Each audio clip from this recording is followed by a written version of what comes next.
Mwena wa Kĩbĩkũ gĩcigo-inĩ kĩa ũmbunge gĩa Kajiado ya ithũĩro nĩkuo amemba a gĩkundi gĩake Konyokĩa Group Ranch macemanĩtie nĩguo gũcirĩra ciagemainie na marũa ma wĩgwatĩri ma gĩcunjĩ kĩao kĩa mũgũnda kĩa ĩka 2,800. Hakuna title imepotea.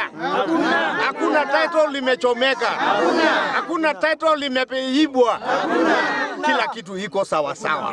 Mũikarĩri gĩtĩ wa gĩkundi gĩkĩ Moses Palantai nĩ ateanĩirie ndeto iria iratambagio gũkĩrĩkana gĩcunjĩ kĩao kĩa mũgũnda gĩtirĩ na taito, akiuga nĩ ndeto cia mũhuhu, kũrĩa ongereire atĩ mararĩra mĩtaratara ya gũtigĩrĩra o mũmemba nĩagĩa na mũgũnda wake oro ũndũ ũmwe na taito yake. Wale ambayo wamepeleka watu wa lands kotini kwenda kusema title limepotea na wanataka title lingine itolewe, haiwezi. Tunapinga ya kwamba tumekataa.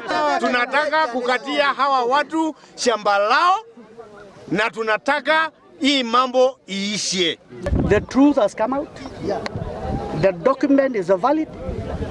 The document is in the safe hand, and the document will be presented as an exhibit in the court of law to prove the adopting the Thomases that the title is in existence. Nĩ ndeto ĩtũgĩrĩtio nĩ amemba aya makiuga kũgĩa na ũigananu hoka nĩ ũgai wa gĩcunjĩ gĩkĩ kĩa mũgũnda. Maana mlisimama kwa ukweli, maana mlisumbuliwa kwa muda mrefu sana kusemekana title limechomeka, title liliibiwa, title lilienda mahali ilienda, na ndio hawa watu walienda kotini jana ili kudanganya mpaka majaji kusema title hiyo imepotea.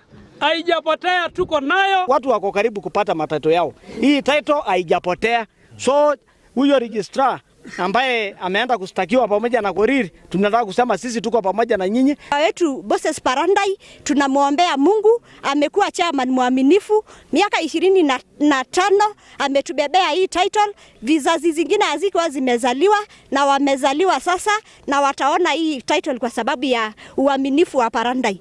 Mzee, tumekushukuru sana. Kama wamama wa Konyokĩa tumekutambua. Viongozi wote wa trust tumewashukuru. Nyinyi tunataka usawa kutoka kwenu. Tunataka usawa ifanyike Kĩbĩkũ. Handũ-inĩ ha Inooro TV kuma Kajiado ya ithũĩro, ngĩtwo Wacuka wa Kĩarĩ.